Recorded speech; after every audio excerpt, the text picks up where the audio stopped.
January 9th, 2021. It's here. First week is gone. And it was not like anything we expected 2021 to be. We thought it was going to be a magic turn of the calendar and everything would be changed and new and bright and sunny and calm and peaceful. And it's not.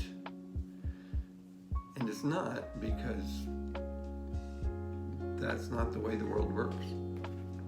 It's not the way the calendar works. So with all the voices going on, a lot of people are spending time fasting and praying this month. A lot of my Christian friends, so many voices that so many of us have been listening to this past year. The news media, politicians, prophets, social media. So who do you listen to? Who do you believe? How do you know who to believe? So I was looking through at what we should be listening to, and there were four voices that just kind of stuck out as I'm looking through this. And one of them is just kind of obvious to me because I tend to spend a lot of time there. It's in the book of Proverbs. Do you know who's speaking in the book of Proverbs? First chapter tells us it's written by Solomon, the son of David, king of Israel. But it's not Solomon speaking. And it's not God speaking. The Proverbs are the voice of wisdom. It says over and over, wisdom says, my son, listen. Wisdom cries out in the street. The voice of wisdom is the voice speaking in the book of Proverbs. And in verse 3, well, the first section in the first chapter tells us why the Proverbs are included in the Bible, to give us understanding, and so that we will have a prosperous life if we live according to these, if we take to heart the word of wisdom, when wisdom speaks to us, and we do the wise thing. Instead of listening to every voice, we listen to the wise voice. And instead of doing whatever comes to mind, we do the wise thing.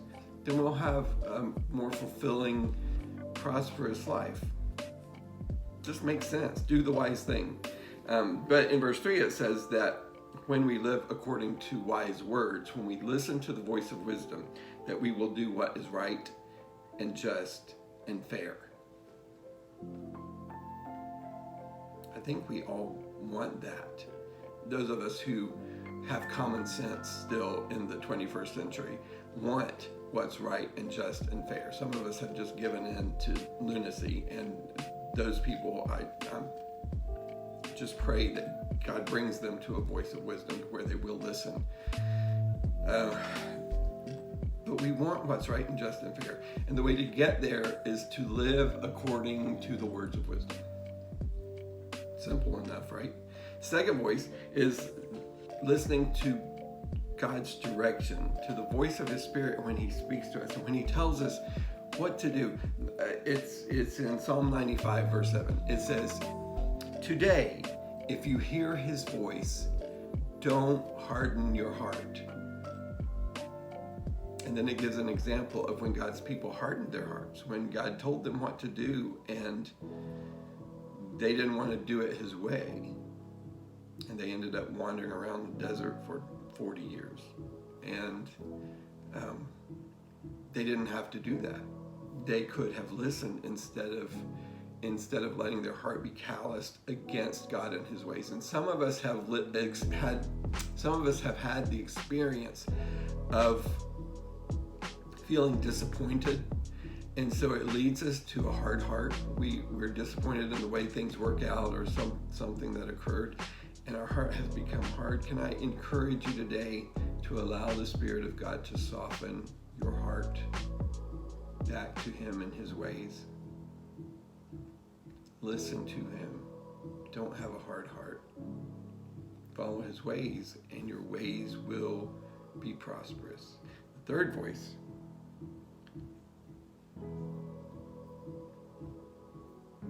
Third voice is a voice of unity.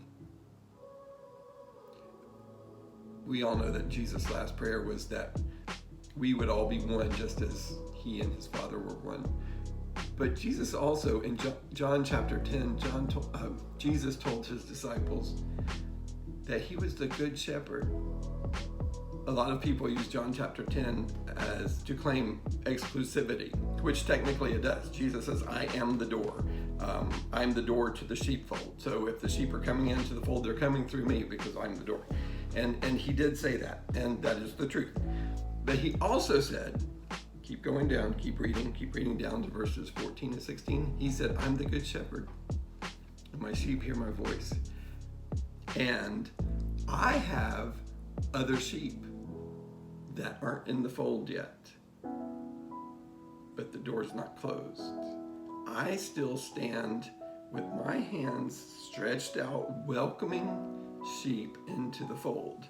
So the voice that we should be listening to is a voice that's bringing us together, that's causing us to live in unity and harmony instead of backbiting and manipulation and all that kind of junk that I am sick of.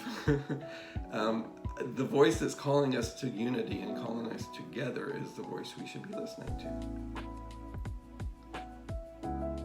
Father, make us one. And then the last voice, the fourth voice, is the voice of communion and fellowship. Again, the voice of Jesus. Revelation chapter 3. He said, behold, I stand at the door and knock. If anyone hears my voice and opens the door, I'll come in and I'll sit with them and I will eat with them. I'll sit with them and eat with them, which, Jesus, come sit and eat with me. It's just speaking about intimacy, fellowship with Jesus. Being at a place where we're relaxed with him, we are content to be with him. There's no striving. We're not trying to live up to some standard. We're just sitting around the table having fellowship with Jesus. That doesn't diminish his deity or his holiness in any sense. If it did, he wouldn't have said it. But he invites us not to come to his house. He's standing at the door knocking to come into our house. And he says, just listen to my voice. I'm saying, let me in. If you open the door and let me in, then we're going to have fellowship together.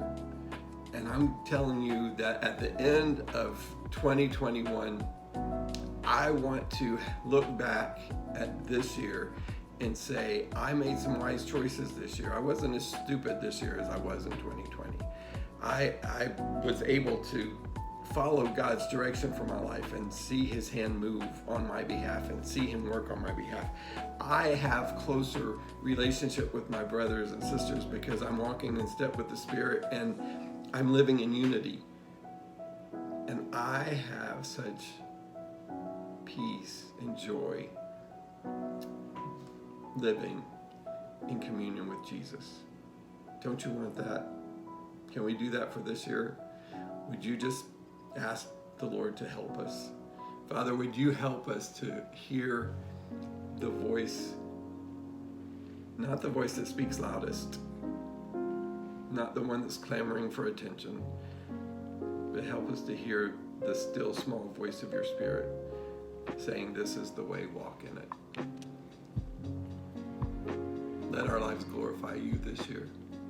And whatever comes, whatever happens, at the end of the day, we still belong to you. And you're still Lord of our lives. And we're so grateful that you love us.